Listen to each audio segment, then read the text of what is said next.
Good morning, students. I'm so glad you decided to join me today. It's my understanding that most of you are law A-level students and that you are at least seriously considering reading law at university.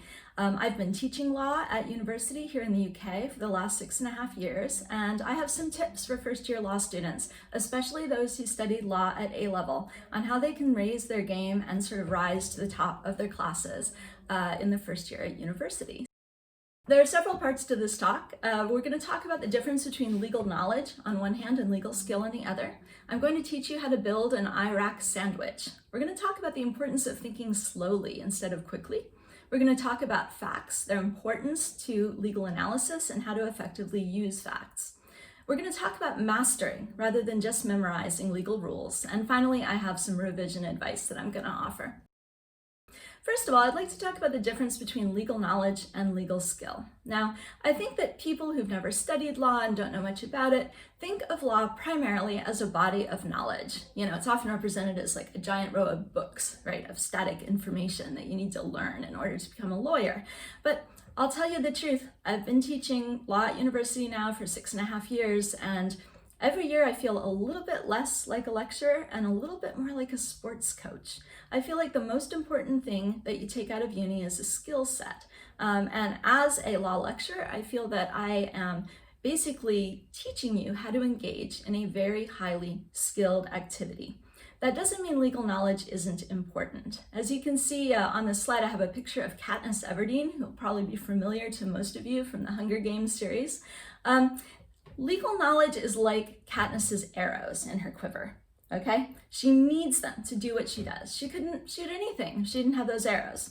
They're important, right? But if you handed me Katniss's arrows, I wouldn't be able to do what she does because the arrows themselves are not the most important part of the equation. The most important part of the equation is her exceptional skill. She's an incredibly skilled archer. She has the ability to use those arrows to do amazing things that she's been trained to do.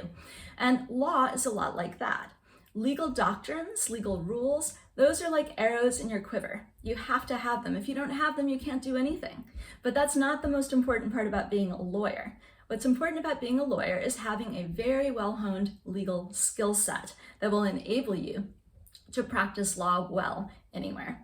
For example, you may notice from my voice that I was not born and raised in the United Kingdom, and yet I can teach law in England and Wales. Why is that? Well, because I, frankly, have very well-developed legal skills. My legal skills enable me to travel to any common law jurisdiction and become familiar quickly with the legal doctrines of that jurisdiction. You can do that too if you get out of uni with a very well-developed legal skills. Law courses teach three sort of main categories of legal skill. The first is legal research. This is the ability to find authoritative sources, engage deeply with those sources, and extract from them legal doctrines and an understanding of the sort of evolution of the common law over time that's so essential to effective legal advocacy.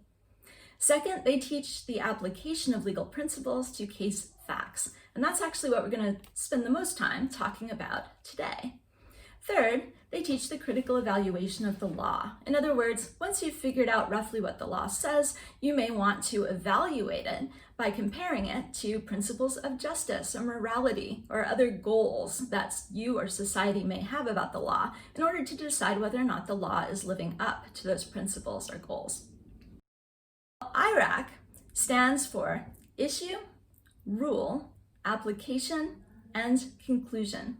And these four things are basically the smallest bite-sized unit of legal analysis that a person can produce. I like to think of an IRAC as a hamburger.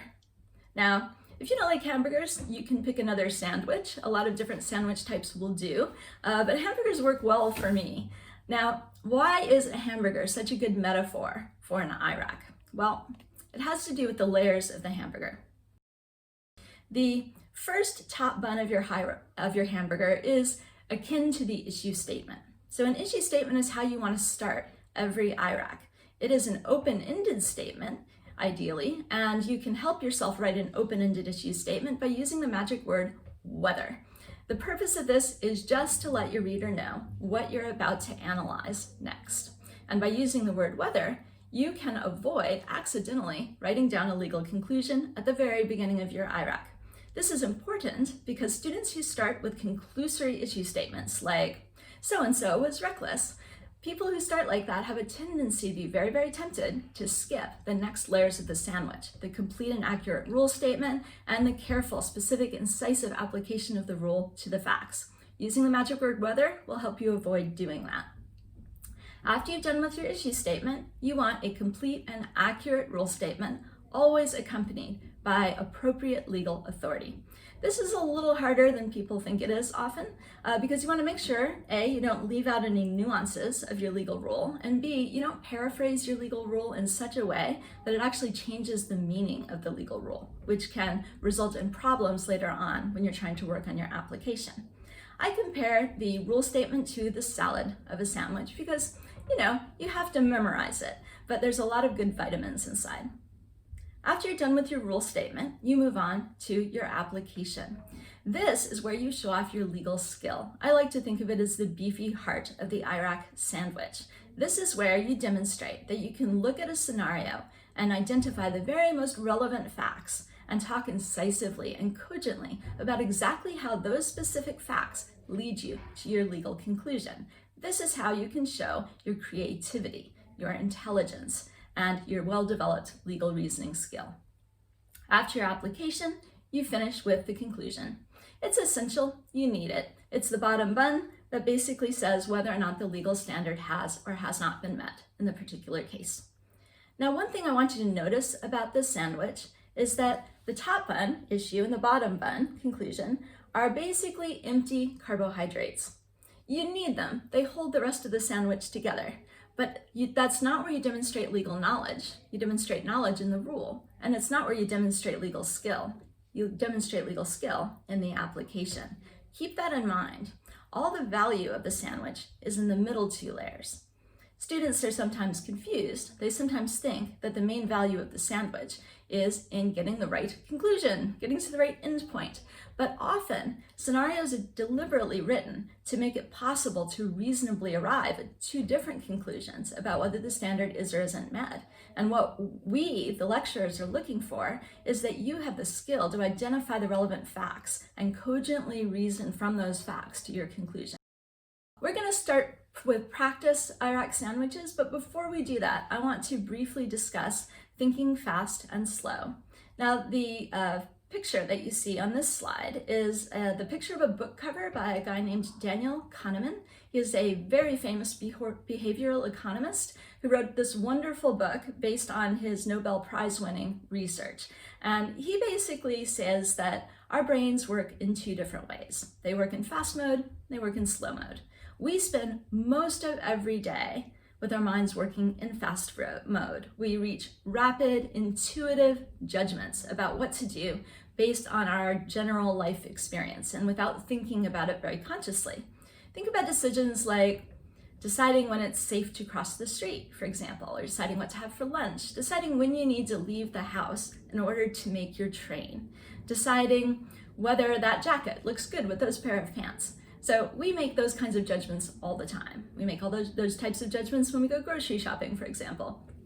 Now, that is a mode of reasoning that usually serves us pretty well, but it's not as accurate as thinking slowly. Thinking slowly and deliberately involves stopping and becoming explicit about everything that you're considering in order to arrive at your judgment and how it counts for the way it counts in reaching your particular judgment. So you might make pro and con lists, for example. You might assess the degree of a risk of a particular bad outcome. Those types of things involve thinking slowly. And thinking slowly is a lot more work, so we do it less often, but it gets better results.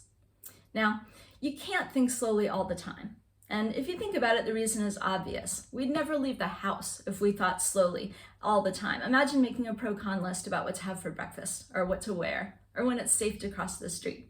We can't live that way, right? So for most of us, thinking fast is more comfortable. However, thinking slowly is an absolutely essential legal skill. It is probably basically the most important skill that we teach you in law school, because you will be naturally tempted to draw legal conclusions in fast mode, intuitively, quickly, without being able to explain them very well to others. Now, I want you to imagine that you're in Boots and you see some toothpaste and it looks like a good price on toothpaste. So you grab a couple of tubes. And now imagine that I stop you in the aisle of Boots and say, no, wait a second. What makes you think that's a good price on toothpaste? Explain yourself. I disagree. I don't think it's a good price. Okay, maybe what you do is call store security. But suppose that you're in the mood to humor me and you actually decide to try to explain why you chose the toothpaste. You might find that rather difficult because that's not really how you made the decision. You made the decision intuitively. But if you sit there and you scratch your head, you'll probably be able to come up with something. Oh, I saw it for 10 pence more at the Tesco last week. Come up with something like that. But because you didn't think slowly right away, it might be challenging to come up with those kinds of reasons. Now, fast mode thinking will never ever serve a lawyer well in any kind of contentious role, because there will always be a lawyer on the other side of the case who will be offering explicit, clear, incisive arguments based on specific facts of the case for the opposite conclusion of the one that you want to draw. So if you have one lawyer doing that and then you just look up at, the judge and say, well, there was just clearly a contract, Your Honor, there just was. If you do that, you will not be serving your client well, and you will not be advancing his or hers or the company's interests. So learning how to think slow is a central legal skill. So let's practice thinking slow in the context of making an IRAC. Now, this particular scenario does not involve a legal rule. It turns out you can do IRACs about any kind of rule applied to a set of facts. It doesn't have to be a legal rule. And so I hope that by separating legal knowledge, bracketing that off for a second, and practicing doing an IRAC with a non-legal rule, you will come to better understand the distinction between legal knowledge and legal skill and the independent importance of legal skill. Now, the scenario is written on the slide. It may be a little small for some of you. I'm going to go ahead and read it. Constantino is shopping for toothpaste at Boots on behalf of his great-aunt Beatrice. She asked him, buy either Colgate or Aquafresh toothpaste, but only if the price is reasonable. If there's a very good deal, get 2 tubes. So Constantino arrives at the toothpaste aisle to see that Colgate is selling for 75p. Aquafresh is either 90p per tube or 3 for £1.80 total.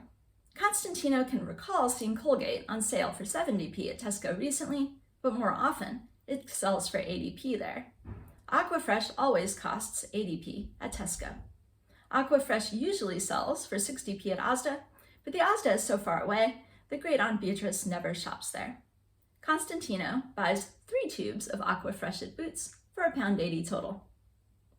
So now I'd like you to take just 20 seconds and think about what facts you would be inclined to talk about in an application when you are trying to decide whether or not Constantino followed his grandmother's instructions. Go ahead and type your answers into the chat so that we can see what you come up with.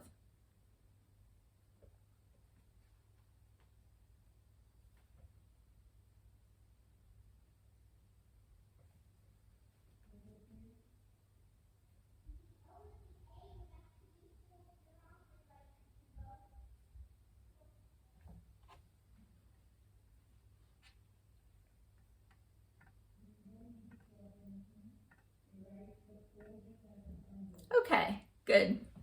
Okay, yes. So there are a number of relevant facts in here that we might think of, right? There is the fact that the price that he got, which is 60p, is better than the prices that seem to be available anywhere else except for the Asda, right? And also though, there's this kind of factual question about what Aunt Beatrice really meant when she said get 2 tubes, right? Did she mean, if there is a very good deal, get only 2 tubes? That would be clear, wouldn't it? Or how about if she said, if there was a very good deal, get at least 2 tubes? Okay, that would also be clear. But since she didn't quite say either of those things, it's unclear whether buying 3 tubes is within the scope or not, right, of this particular instruction. A good example IRAC will start, of course, with an issue statement using the magic word whether, like this. The issue is whether Constantino has followed his aunt's instructions. Now there's a complete and accurate rule statement. Aunt Beatrice has asked him to buy Aquafresh or Colgate, but only if the price is reasonable. She has also asked him to get 2 tubes if the price is very good. Nice, complete, and accurate rule statement. Now, let's look at an example of an application on this problem. We must first ask whether Aunt Beatrice's request for 2 tubes, if the price is very good, implies a maximum purchase of 2 tubes. Aunt Beatrice could easily have used a more general term, like more, if she had meant to make the number of purchased tubes flexible. So we must conclude that she intended to limit Constantino's purchase to 2 tubes. And then I've got a conclusion that includes a little bit of application as well. Therefore, despite the fact that 60 pence per tube was arguably a very good price, Constantino has failed to follow his aunt's instructions. So there are several good things about this IRAC, and I'd like to go ahead and point some of them out. First, notice the use of quoted language. 2 tubes, very good, more. They're all in speech marks, and they're in speech marks because I've pulled that language directly out of the scenario problem. You should do this whenever possible. It will really allow your reader to quickly home in on the exact fact that you've pulled out of the scenario that you're talking about. It will also prevent you from skipping the step of identifying the fact itself and just talking about an inference that you drew from the fact. For example, maybe the scenario says that, Adam punched Ben and said, "You wanker." And what you write in your application is just, Adam was angry at Ben. Okay, it's a reasonable inference from the facts you were given, but you didn't walk me all the way there from the facts, right? And you always want to start with the actual facts that appeared in the problem. Remembering to use words directly from the problem in speech marks will help you do that.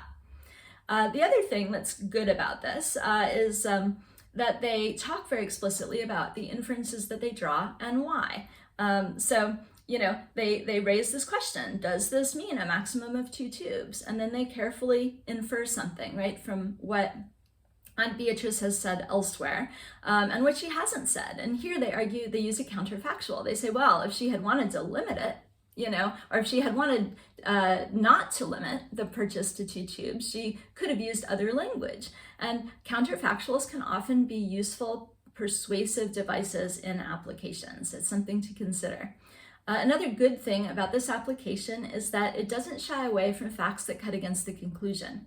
Remember, whoever is marking your work, and eventually when you become a practitioner, judges, will know all the facts, not just the ones you talk about. And if you simply omit to mention facts that cut against your conclusion, then at worst, the judge might think that you're trying to deceive them. But at best, you lose the opportunity to impact how the judge or the jury perceive a particular fact. And you have that opportunity if you go ahead and admit that fact is there, address why you think it doesn't carry the day. And this IRAC does that when it says, despite the fact that 60p per tube was arguably a very good price. And so that language is basically saying, yeah, it seems likely that 60p per tube was a very good price, but the fact that he simply was not authorized to purchase more than 2 tubes under any circumstances means that that fact doesn't carry the day. Remember how I said before that there are often 2 possible reasonable conclusions that you can draw with respect to a particular legal question? This is one of those questions. And so here's an example of another equally good IRAC that reaches the opposite conclusion in this particular case. So the issue statement and the rule statement are the same. The application is different, which I'll read.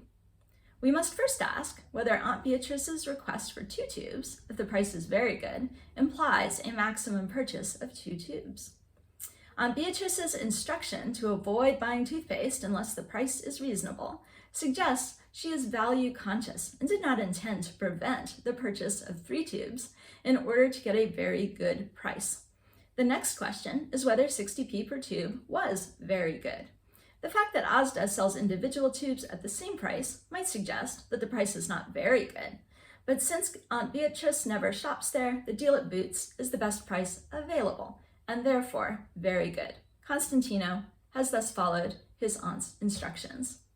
So you'll see that a lot of the things that were good about the last IRAC are also good about this IRAC. Use of specific language in speech marks, for instance, the straightforward acknowledgement of a fact that cut against the conclusion. Here, the fact that ASDA does sell tubes for 60p, which means that the price that Constantino got isn't actually lower than all the other available prices, but then a clear explanation of why that fact doesn't carry the day. ASDA is so far away that that's not really a functionally available choice for Aunt Beatrice.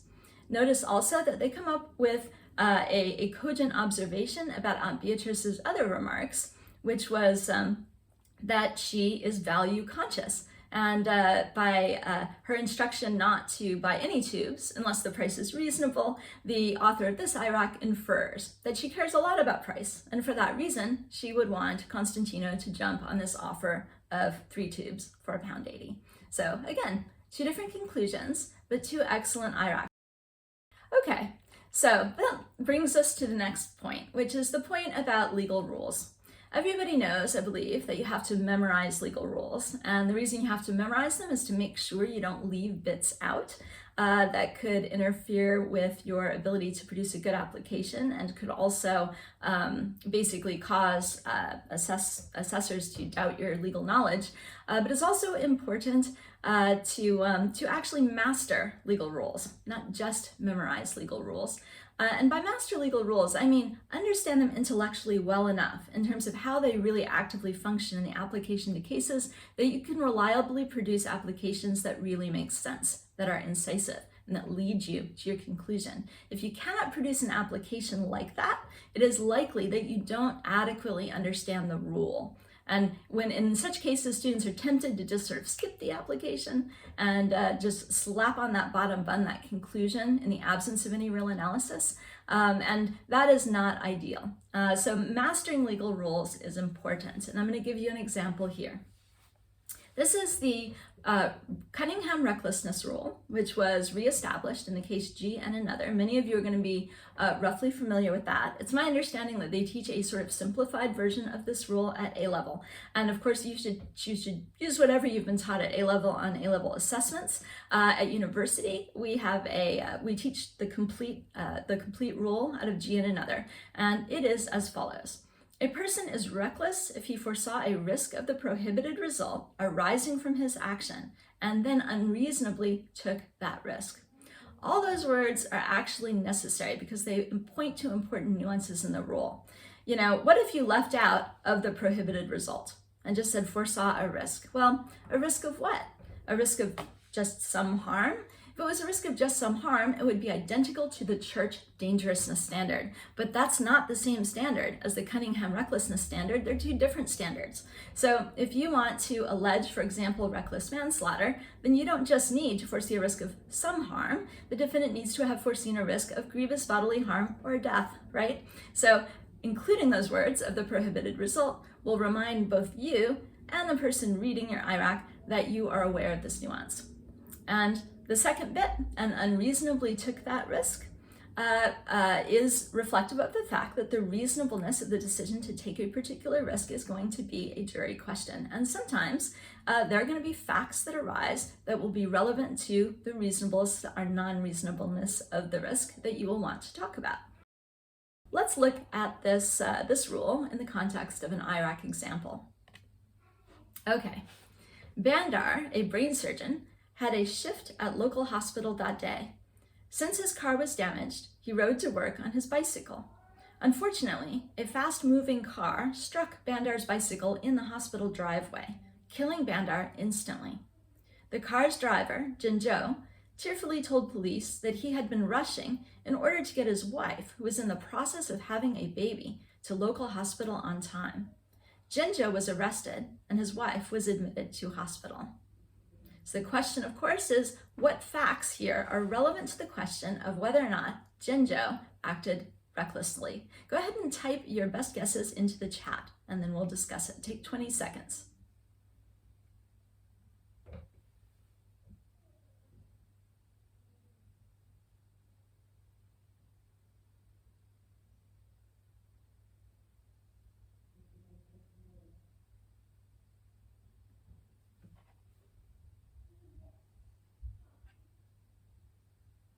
Okay, good. Yes, good. Yes, okay. Yeah, so he admitted he was rushing, didn't he? That's right. And also he was tearful when he admitted it. Tearfulness could be taken to imply guilt, right? And if he was feeling guilty, maybe he was feeling guilty because he foresaw a risk of the prohibited result. That's right. Someone else offers reason for his driving. Definitely. The fact that his wife was in active labor goes to the reasonableness or unreasonableness of his decision to rush in his circumstances. Absolutely. Any others?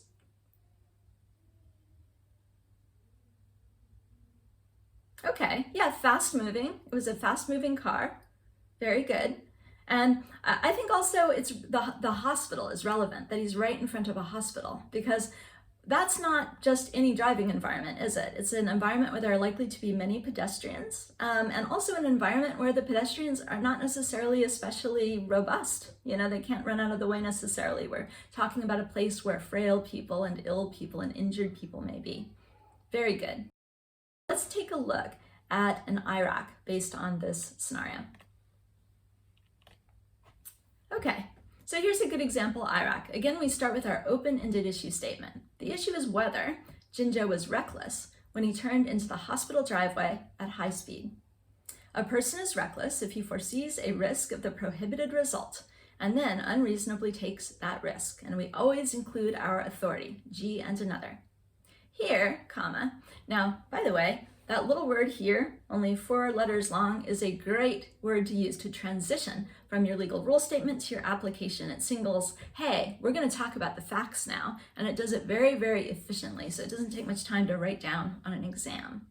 Here, Jinjo was aware that he was driving fast, and he was in front of a hospital where frail and injured people are especially likely to be walking. These circumstances and his tearful confession suggest that he foresaw a risk of GBH or death arising from his action. However, because his wife is in active labor and needed immediate medical attention, it is likely that a jury will deem his conduct reasonable in his unusual circumstances. Therefore, Jinjo is not reckless.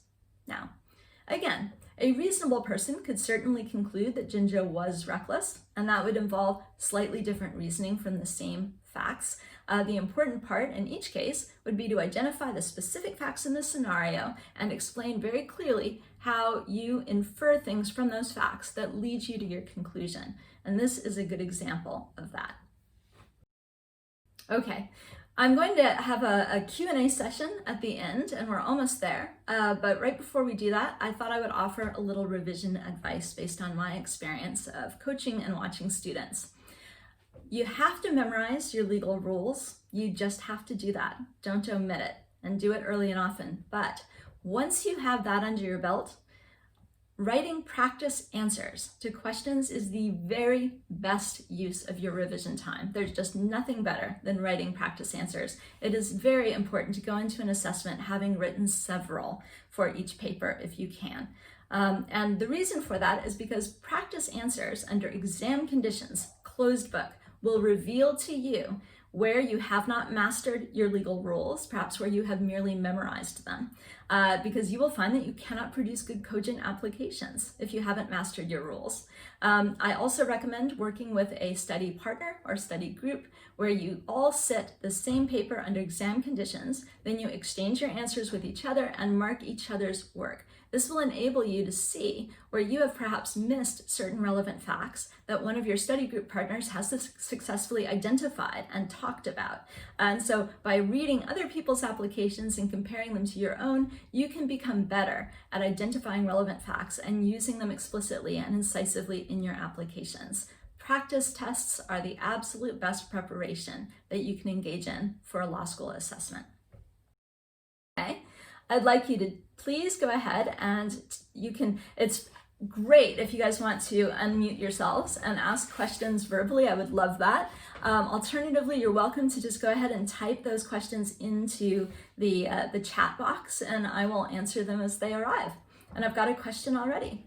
Here it is. Are you at a disadvantage if you haven't done A-level law? It's interesting. A-level is a mixed bag in the sense that A-level students have a great potential advantage, but that either does or doesn't turn into a real advantage, sort of depending on how A-level students react to their potential advantage. So I'm going to get into a little more detail about that right now. Former A-level students will arrive at law school having memorized a few hundred legal rules that their classmates have not memorized. This is a non-trivial advantage for A-level students because their colleagues are going to have to spend hours memorizing rules that they already have under their belts. The question, though, is how they redeploy that time.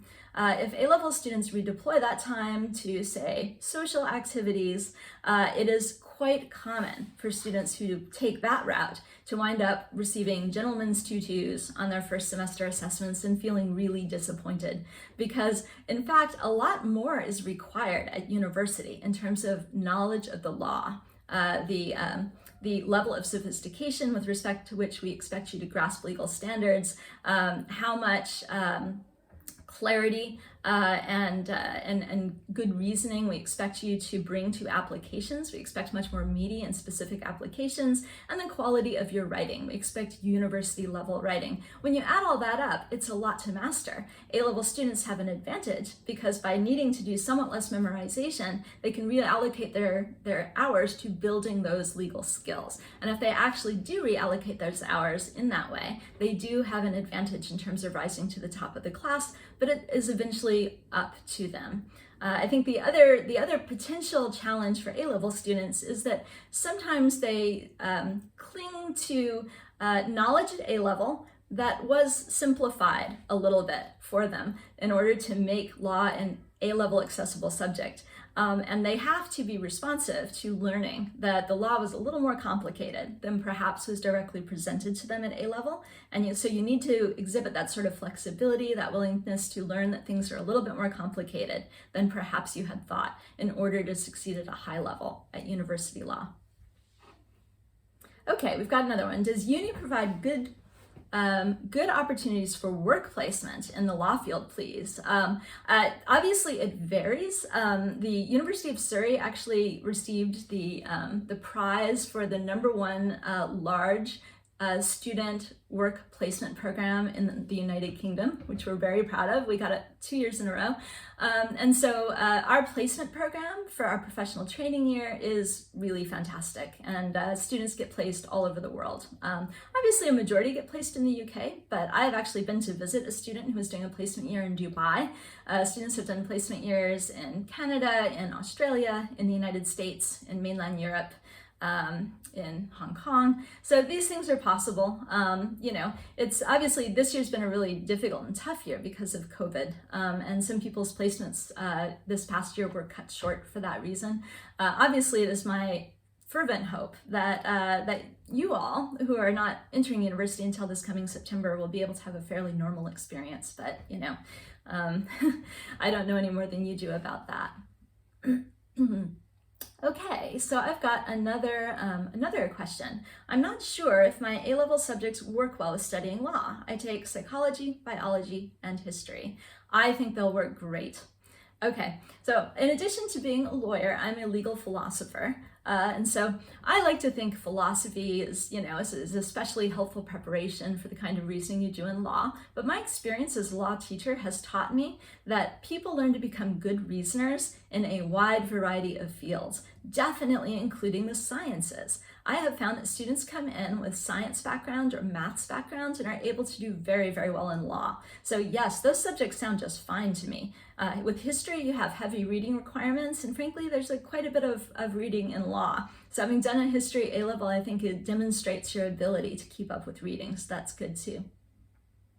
Okay, someone asks, you said that you specialized in criminal law. Did you practice law before you became a lecturer? And if so, what did you do? As in, were you a solicitor or a barrister?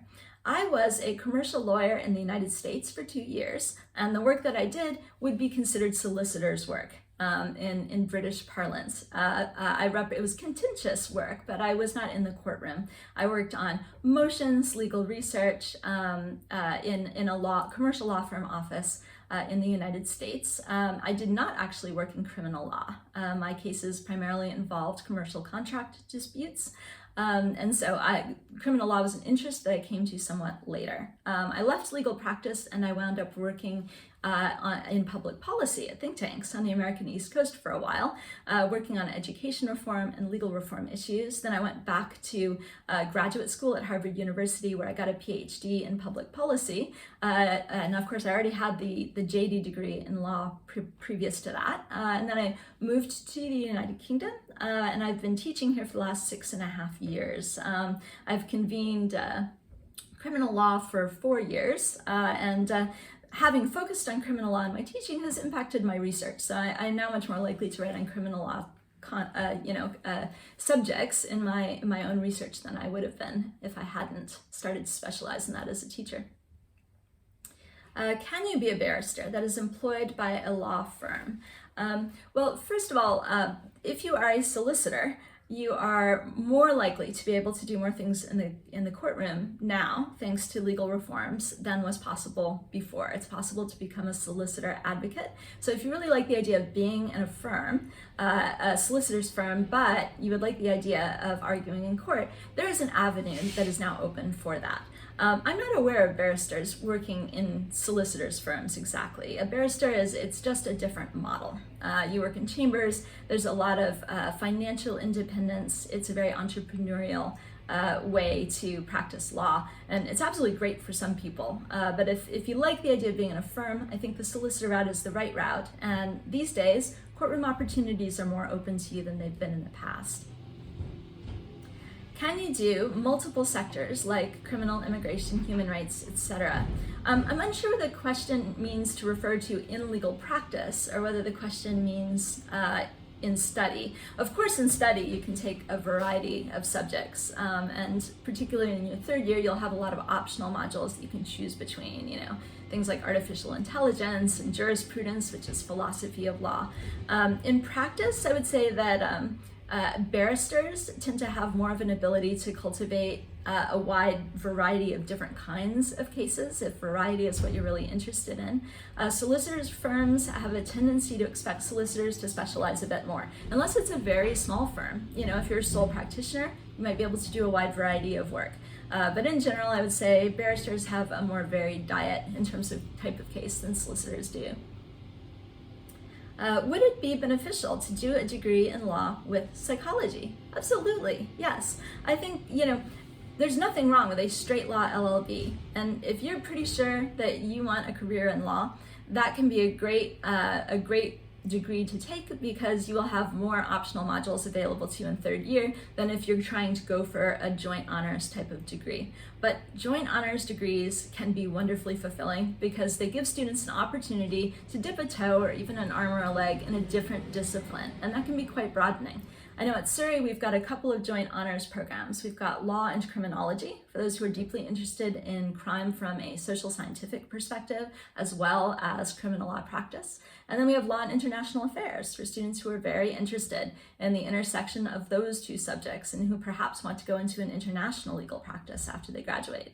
There are also pathways, so I know at Surrey we have a new LLB in law pathway in philosophy, politics, and law. That's the sort of thing I would have wanted to do if it had been available to me when I went to law school, because I'm very interested in how law fits together with more fundamental principles of justice and morality. So if that's you, you might consider a degree like that. There's an LLB, I think, in law, philosophy, and public policy at King's as well. And there are amazing joint programs out there. If you go on UCAS and poke around, I think I've seen law and mathematics. I'm pretty sure law and biology.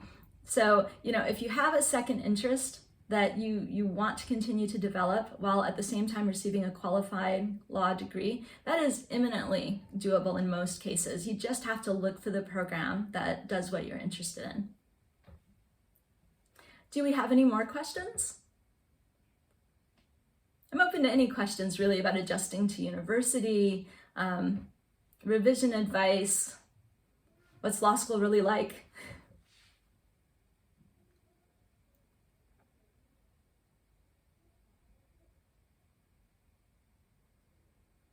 Okay, I feel like we might be out of questions now. What is law really like? Like legal practice is probably what you're thinking. Legal practice will be very different depending on the kind of practice you go into. So if you're a barrister, you really do spend a huge percentage of your time running around to different courtrooms and jails, perhaps, depending on the nature of your practice, and talking to people.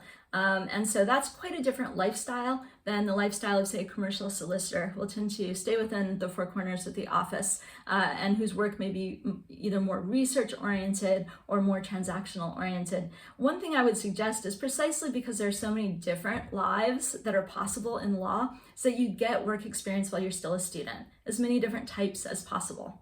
So barristers' chambers have many pupilages for 2 or 3 days where you can shadow a barrister, find out how they spend their time. Commercial solicitors' firms have vacation schemes. You should try that. And then there's a wonderful thing called marshalling, where you can apply to a court in your local area to shadow a judge for a couple of days. And that gives you a good sense of what goes on in a courtroom on a daily basis. You can decide whether you want to be a law clerk, for example.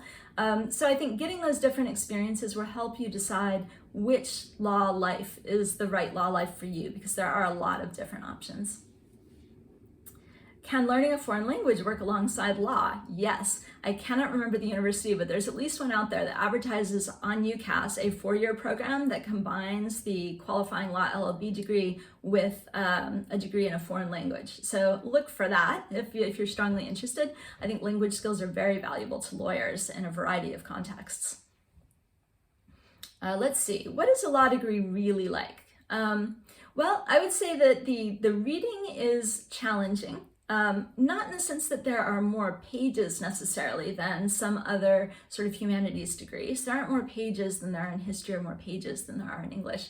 But the reading is challenging in terms of how difficult it is at first to grasp some of the material. Now, if you studied law at A-level, you will have read very few case judgments, or perhaps no case judgments. That will have to change once you get to university, because we're training you to be real lawyers once you get to university, and real lawyers don't look up answers in textbooks.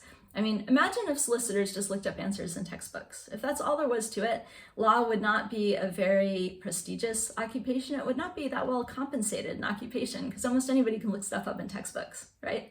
The law is harder than that. And so it's our job at the university level to sort of train you to hone the skills that you would need to actually go out and competently practice law. And that will include digesting case judgments. At first, it will be hard, but if you stick with it, it will get easier and easier. So if you're starting with your reading in the autumn and it feels difficult, try to remember that I promised you would get it. The things that seem mysterious about case judgments will become more clear with experience.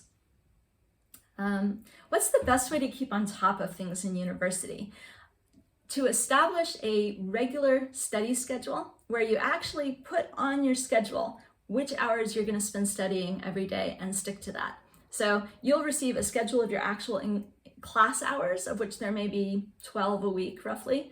And so those will be in there. And then you need to schedule probably, 2 to 1 study hours. So you want to study, schedule about 24 study hours into your week. Just put them right there on a schedule where you can see them, on your Google Calendar or whatever, and just have some discipline about sticking with your own study schedule. Law is eminently doable in terms of workload as long as you don't fall behind. But one mistake that first-year students often make is that they fall well behind in their reading just in the first 3 weeks when they're adjusting to university life. And I can understand why. Many students have never lived away from home before, so they're learning things like how to grocery shop, how to cook, how to do laundry, simple life skills they maybe haven't had to do before. It's the first time they've had no one telling them when to go to bed, for example, or when they have to get up in the morning. People are making a lot of new friends, learning a new place, a new town perhaps. And all of that causes students to just not prioritize keeping up in the first 3 weeks. And I always have personal tutees who come to my office in week 6 or week 7, and they're panicked because they didn't study for 3 weeks at the beginning, and now they're finding it's impossible to keep back up, to catch back up, because it's impossible to do double the amount of reading every week in order to make up for the weeks that they missed. So I would say my number one piece of advice is mark out specific hours for your study and stick with that schedule. And don't allow yourself to fall behind in the very beginning when it's very tempting to just not quite buckle down yet. How do we know if we have what it takes? Oh gosh.